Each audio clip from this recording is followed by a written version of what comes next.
সন্তান, আমাদের প্রয়াত নেতা আব্দুল আলী ভাইয়ের ছোট ভাই জনাব জুলি ভাইকে কথা বলার জন্য আহ্বান জানাচ্ছি।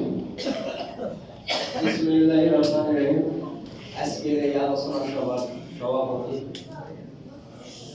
বিশেষ অতিথি এবং আমাদের অত্যন্ত ত্যাগী, অত্যন্ত দুর্দিনের সাথী, অত্যন্ত সাহসী আমাদের 11টা ইউনিয়নের নেতৃবৃন্দ, সবাইকে উপজেলা বিএনপির পক্ষ থেকে আসসালামু আলাইকুম। আজকে সর্বপ্রথম কৃতজ্ঞতা প্রকাশ করছি মহান আল্লাহ রাব্বুল আলামিনের দরবারে, যিনি অনেক বাধা অতিক্রম করে আজকে বিএনপি নিরঙ্কুশভাবে সরকার গঠন করতে চলেছে। আজকে সভা হয়েছে। আমাদের দেশ নায়ক দলের চেয়ারম্যান জনাব তারেক রহমান সাহেব আগামী দিনে প্রধানমন্ত্রী হবেন, সেই হয়ে গেছে। আমরা আজকের এই দলের পক্ষ থেকে সবাই আজকে আপনাদের কাছে যেহেতু অনেক বেড়ে গেছে, তবু একটা কথা বলি, আমরা আন্দোলনে মার খেয়েছি এই ধানের শীষে ভোট দেওয়ার জন্য, আমরা জেল কেটেছি কিসের জন্য? এই ধানের শীষে ভোট দেওয়ার জন্য। আমরা দিনের পর দিন বাড়ি ছাড়া হয়েছি এই ধানের শীষে ভোট দেওয়ার জন্য। আমরা কি দেওয়াল ত্যাগ করেছি? আমরা কি আমলিগির সাথে গিয়েছি? আমরা যাইনি, আমরা আমাদের নীতিকে বিসর্জন দেইনি।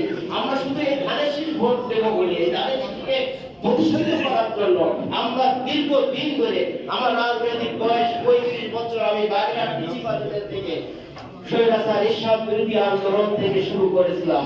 সেই অবধি আমরা কোনো দল ত্যাগ করিনি, এই দলের ভিতরে এই ধানের শীষ ভোট দেওয়ার জন্য। কিন্তু আজকে আমরা সেটা দিতে পারলাম না। কাদের জন্য দিতে পারলাম না? আজকে আমরা আন্দোলন করেছি 18 দিন। কাজী আলাউদ্দিন যখন নমিনেশন পেয়েছে, তিনি তার দম্বল নিয়ে যদি আমাদের কাছে আসতো যে আসেন, আমার দল দিয়েছে, দলের হাইকমান্ড দিয়েছে, আপনারা আসেন একসাথে ভোট করি, বলেছে কারো আমাদেরকে দাওয়াত দিয়েছে যে আমরা আজ তার জন্য আজকে আমরা ধানের শীষে ভোট দিতে পারি নাই। আজকে আমাদের হৃদয়ে রক্ত খরণ হচ্ছে।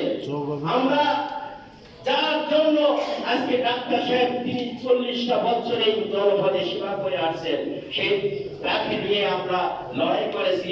আমাদের এই এই পরীক্ষিত নেতারা আজকে তার থেকে কেউ পিছপা হয়নি, খেয়ে না খেয়ে ওয়ার্কিং করেছেন। আমাদেরকে টাকা দিয়েছে ওয়ার্কিং করার জন্য, কাউকে দেয়নি। কিন্তু আমাদের অফিস, সামান্যতম অফিস করার জন্য কিছু টাকা দিয়েছে, সেগুলো অফিসের জন্য। আজকে খেয়ে না খেয়ে আমাদের বিএনপি কর্মীরা, আমাদের সাধারণ যারা শহীদ ভাইকে ভালোবাসে, তারা ওয়ার্কিং করেছে। সেই ওয়ার্কিং এর মাধ্যমে আজকে উপরে একটা নির্দেশনার মাধ্যমে আজকে আমাদের যে মাইনরিটি যে ভোটটা আমাদের খুব হওয়ার কথা, ডাক্তার শহীদুল আলম ভাইয়ের দেওয়ার কথা, সেখানে না গিয়ে ধানের শীষে গিয়েছে। তা নয় ধানের শীষে এই সিটে 10,000 ভোট পেল না। আজকে আমাদের যে ভোট আমরা এই আশাশুনি এবং কালীগঞ্জ দিয়েছে, এটা আমরা আল্লাহ দরবারে শুকরিয়া আদায় করি এবং ডাক্তার শহীদুল ভাইয়ের যে প্রাপ্য, ইনশাআল্লাহ আগামী দিনে আমাদেরও সুফল আসবে ইনশাআল্লাহ। আমরা এই পথ আমরা বারবার পাড়ি দিচ্ছি। আমরা জেলা কমিটির ভিত্তিতে আন্দোলন করেছি, করিনি? আমরা রক্ত ঝরাইছি। কিন্তু আমাদের যদি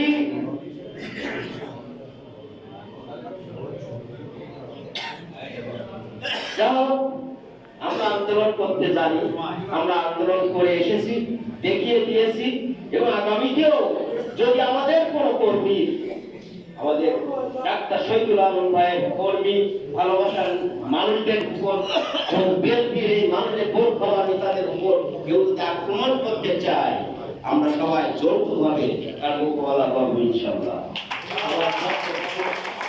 কিভাবে আছে ওইভাবে থাকবে।